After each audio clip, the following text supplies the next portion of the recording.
नमस्कार सभी राष्ट्रवादी भाई बहनों को। दोस्तों, आज हम जिस बंदे के बारे में बात करने जा रहे हैं वो एक पाकिस्तानी मूल का, उसका नाम है साजिद तारर।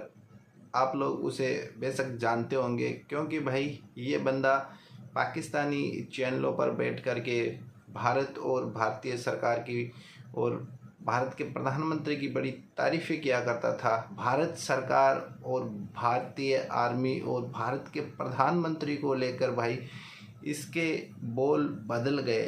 दोस्तों, ऐसा क्यों हुआ और ऐसा क्या हुआ जिसके कारण आज ये बंदा अपनी पार्टी बदल लिया?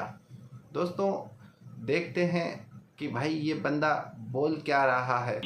मैच तो जीता उन्होंने, लेकिन मसला ये है कि मैच जीतने के बाद ट्वीट कर दी काजी की ऑपरेशन सिंदूर जारी है।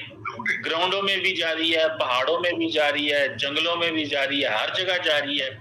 ऊपर से तारड़ साहब इस पे जरा थोड़ी कमेंट्री करें और बताएं कि इसके क्या मीनिंग है। और दूसरा जरा इस पे ये बताएं तारड़ साहब, जो उन्होंने किया है कि पाकिस्तान ने उन्होंने ट्रॉफी नहीं दी इंडिया को। पाकिस्तान ट्रॉफी नहीं देनी, उन्होंने कहा मौसम से ट्रॉफी नहीं लेनी। पाकिस्तान ट्रॉफी लेके घर पाकिस्तान आ गया है, वो इंडियन बगैर ट्रॉफी के जो घूम फिर रहे हैं, तो क्या कहेंगे? ये दर हकीकत मैंने आपको अर्ज किया था कि बिल्कुल ठीक है, मोदी साहब ने बिल्कुल ठीक है कि ऑपरेशन सिंदूर जो है वो देखिए उनका वो उनका एक सैनिक, उनके लिए वो पॉलिटिकल एक टूल है उनका। ऑपरेशन सिंदूर मैंने आपको क्या कहा था, हो सकता 25 साल चले, 100 साल चले, इसका कोई बंद तो नहीं ना करना। जब तक इलेक्शन होते रहेंगे भारत में, इलेक्शन एरिया सिंदूर ही रहेगा हर चीज के साथ, हर चीज के साथ। और ये सिंदूर कास्ट करेगा, हो सकता है अकादमी कास्ट कर दे, इतनी बड़ी प्राइस दे, क्या पता चीमा से हर चीज के साथ सिंदूर है। सिंदूर क्या है? नफरत है। मौसम नकवी साहब तो वहां ट्रॉफी देने के लिए खड़े रहे, फैसला जो उनका अपना था कि हमने इनके हाथ से ट्रॉफी नहीं लेनी। वो तो ये कह नहीं सकते कि आपने ट्रॉफी दी नहीं, ट्रॉफी देने के लिए वो खड़ा रहा बंदा वहां पर, इन्होंने ली नहीं क्योंकि वो मुसलमान है, पाकिस्तानी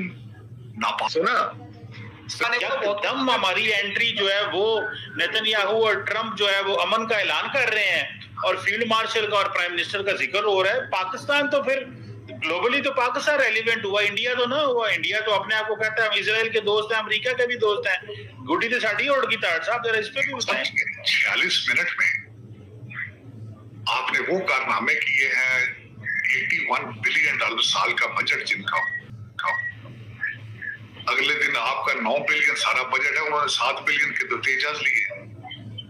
तो 46 मिनट में जो आपने किया है चीमा साहब, इस वक्त नेटो आपसे, कई ममालिक हैं जो आपसे ये चीज सीखना चाहते हैं कि आपने S-400 किस तरह इस्तेमाल। नेटो उसकी रेंज 400 माइल होती है S-400 की, नेटो आज भी 600 माइल दूर बैठती है S-400 how to fight S-400। तो ऐसी बात, बड़ी एक्स्ट्राऑर्डिनरी चीजें हुई चीमा साहब, ऐसे नहीं आप पहुंच गए, आप उन 8 मुल्कों में, 7 मुल्कों में जिन्होंने डोनाल्ड ट्रंप साहब के साथ बैठे। This is was earned by the field marshal, no question। और डोनाल्ड, एक और मैं अर्ज करना चाहूंगा देखने वालों को, अगर मुआनता हो, जो कहते हैं हमारा शीशे का गिलास भी नहीं टूटा। डोनाल्ड ट्रंप साहब जब भी बुलाते हैं हमारे फील्ड मार्शल को, तो नाम फील्ड मार्शल कहते हैं, जनरल नहीं कहते। फील्ड मार्शल किस वजह से है? जहाज गिराने से फील्ड मार्शल, वो कबूतर पकड़ने से फील्ड मार्शल नहीं बने।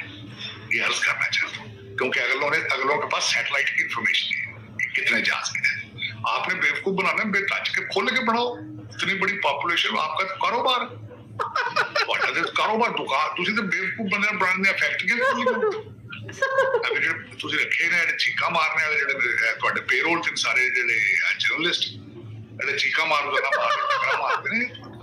Make it, do it. आपकी इंडस्ट्री बॉलीवुड है, बड़ी पॉपुलर है, इसमें कोई शक नहीं। आज आप पे टैक्स लगा दिया उन्होंने मूवीज पे, आज नई बात आई अमेरिका से। डॉक्टर साहब वो क्यों, मैं पढ़ रहा था कि ट्रंप साहब ने कहा है कि हर वो मूवी जो अमेरिका से बाहर बनती है और अमेरिका के अंदर आती है उस पर 100% टैक्स, वो तो सारी इंडियन फिल्में आती हैं। तो देखा दोस्तों कैसे आजकल ये तारर टकला बौखलाया हुआ है।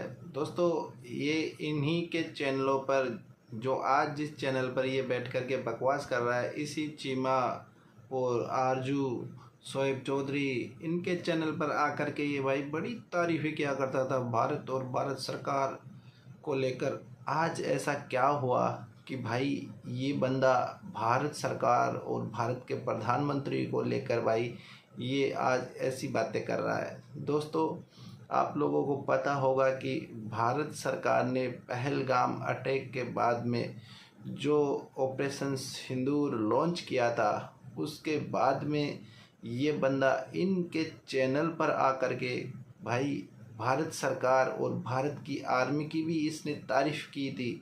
पर भाई ऐसा क्या हुआ कि भाई इसके बाद ये बंदा पलटी मार गया। और ये वो पाकिस्तानी है जो पैसे के लिए अपने माँ बहन को बेच देते हैं। भाई ऑपरेशन सिंदूर लॉन्च होने से इसको तकलीफ़ नहीं हुई, इसको तकलीफ़ तब हुई जब भारत सरकार ने जो पाकिस्तान के जितने भी यूट्यूब चैनल थे उन सबको भारत में बैन कर दिया। और भाई इस बंदे को लगा झटका, क्योंकि भाई ये डॉलर पे डॉलर कमाता था, क्योंकि भारत की तारीफ़ करना इन लोगों का एक फंडा बन गया था। आपने देखा होगा कि पाकिस्तान में भी बड़े बड़े चैनल बन चुके थे भारत की तारीफ़ कर कर के, उन्होंने लाखों अरबों डॉलर कमाए। उन सब की टोन कब बदली? जब भारत सरकार ने भारत में उन लोगों के चैनल बैन कर दिए। फिर ये बंदा तो आता भी उन्हीं के चैनल पर था जिनके यहाँ बैन हो गए चैनल। भाई फिर इस बंदे को लगा यार अब तो गया सब कुछ। फिर भाई जब मुनीर व अमेरिका गया तब इसको चूरन चटाया गया। और भाई आप तो जानते होंगे कि भाई पाकिस्तानी चूरन चाटने में नंबर 1 है। कि भाई इसने जो एशिया कप को लेकर बकवास की है कि भाई मोहसिन नकवी तो ट्रॉफ़ी लेकर खड़ा था, ट्रॉफ़ी आप लोगों ने नहीं ली। तो भाई आपको पता है कि जब भारत और पाकिस्तान का फर्स्ट मैच हुआ था उसमें कैप्टन से हाथ नहीं मिलाया, तो आप ऐसा कैसे सोच सकते हो कि भाई एक पाकिस्तान का मिनिस्टर के हाथों भारत ट्रॉफ़ी लेगा। और ऐसा भी नहीं है कि भाई इन लोगों को पहले से मालूम नहीं था, भाई ये तो सबको पता था कि भाई भारतीय टीम पाकिस्तान की मोहसिन नकवी से ट्रॉफ़ी नहीं लेगी, तो उस बंदे को तो ग्राउंड में आना ही नहीं चाहिए। दूसरी बात, इसने भारत की इकोनॉमी को लेकर बात की है कि भाई हो सकता है कि भारत की इकोनॉमी गिर जाए। अरे यार भाई, गिर भी जाएगी तो तुझे तो उससे कोई प्रॉब्लम होगी भी नहीं ना। तेरा तो सब कुछ ठीक चल रहा है और तेरे पाकिस्तान का सब कुछ ठीक चल रहा है। तुम अपना और अपने देश के बारे में सोचो। दूसरे को गिराने या गिराने की सोच रखने से कुछ नहीं होने वाला। गिरेगी इकोनॉमी, हमारी गिरेगी, तकलीफ़ होगी हमको होगी, जो कुछ होगा हमारे साथ होगा। तुम तो यार बड़े खुश हो, खुश रहो।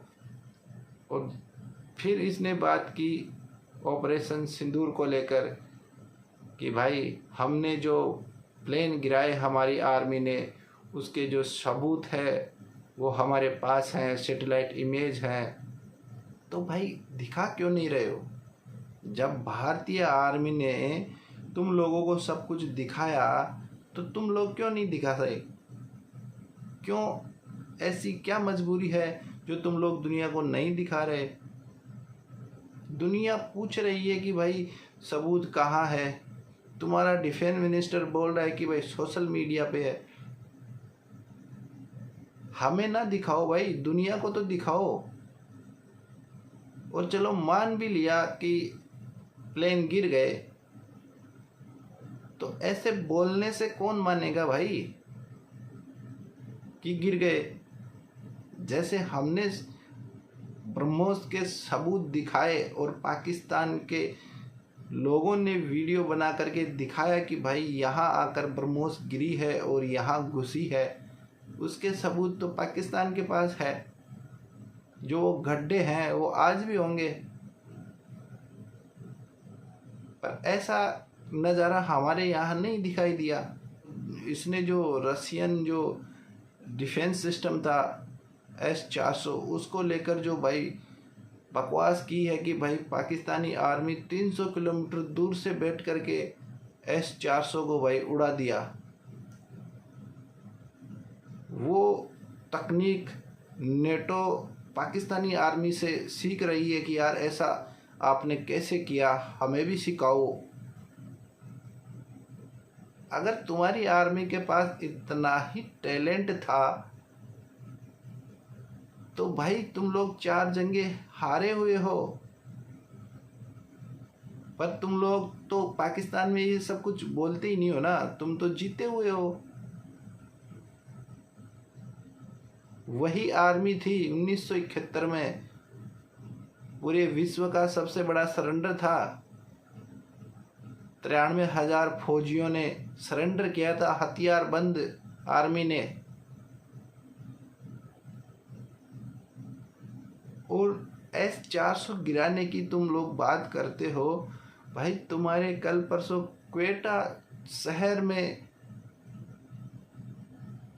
आत्मघाती हमला हुआ, बंदा आकर के फट गया, वो तुम लोगों को 3 कदम दूर से नहीं पता लगा और तुम 300 किलोमीटर दूर से S-400 का पता लगा लिए कि भाई वो वहाँ है, उसको उड़ाना है।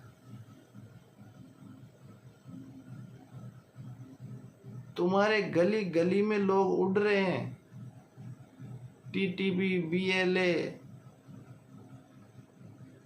तालिबान सब तुम्हारे पीछे पड़े हैं, वो तुमसे हैंडल नहीं हो रहे हैं और तुम S-400 की बात कर रहे हो।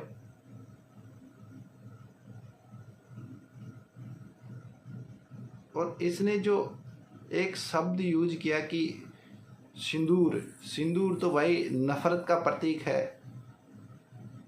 भाई तुझे क्या पता सिंदूर नफरत का प्रतीक है? हमारे यहाँ सिंदूर के लिए लोग मर मिट जाते हैं भाई, पर इनको सिंदूर का क्या महत्व है? इनके यहाँ तो सिंदूर का कॉन्सेप्ट ही नहीं होता। सुबह भैया भैया बोल रही थी, शाम को सैया बन गया, तो भाई सिंदूर कहाँ से आया बीच में? इनके यहाँ सिंदूर का सिस्टम नहीं है। ये बोल रहा है सिंदूर नफरत का प्रतीक है भाई। कोई हमारे किसी बहन बेटी का अगर कोई सिंदूर उजाड़ने की कोशिश करेगा ना तो उसकी हस्ती मिटा देंगे, ठीक है भाई। पाकिस्तानियों को लोग इसीलिए तो बोलते हैं हरामी, क्योंकि भाई ये इतने हरामी है कि ये चंद दिनों पहले अपनी देश की आर्मी और अपने देश की सरकार और अपने देश के लोगों को ये नफरती बोला करता था, और इंडिया की सरकार और इंडिया की आवाम को ये बड़ा पीसफुल बोला करता था कि भाई मेरा तो घर ही भारत है। और आज ऐसा क्या हुआ कि उस घर में कीड़े पड़ गए? बाबू भैया डॉलर डॉलर डॉलर सब कुछ है इनके लिए। डॉलर के लिए तो ये चंद दिनों पहले भाई अपने घर परिवार माँ बहन सबको गालियाँ दे रहा था जो भी पाकिस्तान में थे, और आज उन पाकिस्तानियों की भाई गुन गा रहा है। जिसको ये घर बताया करता था उस घर में आज ये लोग भाई बम फोड़ने की बातें कर रहा है। तो इसीलिए पूरा वर्ल्ड इनको हरामी टाइटल से जानते हैं कि भाई ये बड़े हरामी है, कब क्या कर दें भाई इनका कोई पता नहीं है, कब पलटी मार जाए ये पाकिस्तानी, इनका कोई पता नहीं, इनका कोई ज़मीर नहीं है, बिके हुए लोग हैं ये, कब किसके बूट चाट लें भाई कोई पता नहीं इनका। और भाई तुम लोगों को भी सावधान रहने की ज़रूरत है। ऐसे लोगों को देखना भाई हमारे लिए भी एक गुनाह है कि भाई हम कैसे लोगों को देखते थे और कैसे लोगों को सपोर्ट किया करते थे। भाई इस लोग को तो इस बंदे को तो यहाँ लोग देवता मानते थे कि भाई ओहो ये तो भाई पाकिस्तानी होकर के यार कितनी अच्छी बातें करता है, कितनी पीसफुल बातें करता है। यही है वो हरामी जो आज अपनी थूक को चाट रहा है। तो ऐसे लोगों से सावधान रहें और ऐसे लोगों का बाइकआउट करें। भाई ये कभी किसी के नहीं हो सकते और जो पाकिस्तान में जितने भी यूट्यूब चैनल बैन हुए ना, उसके बाद में उन लोगों के जो सुर बदले ना भाई, वो देखने लायक था। उन लोगों की जो हकीकत आई ना लोगों के सामने, लोग सोच सोच करके भाई सिर पकड़ लिए कि यार हम लोग इनको क्या सोचते थे और ये निकले क्या। वो लोग जो भारत और पाकिस्तान के बीच में अच्छे रिश्ते और शांति की बातें किया करते थे कि भाई अच्छे रिश्ते हो और दोनों देशों में भाई ट्रेड हो, आना जाना हो, मेल मिलाप हो, वही लोग भाई झेर उगल रहे हैं आज। तो ऐसे लोगों से सावधान रहें और ऐसे लोगों पे ज़्यादा विश्वास ना करें। ये हरामी लोग हैं, कब क्या कर दे भाई इनका कोई पता नहीं है। तो चलते हैं दोस्तों, एक और नया वीडियो लेकर आएंगे आपके लिए। जय हिंद, जय भारत।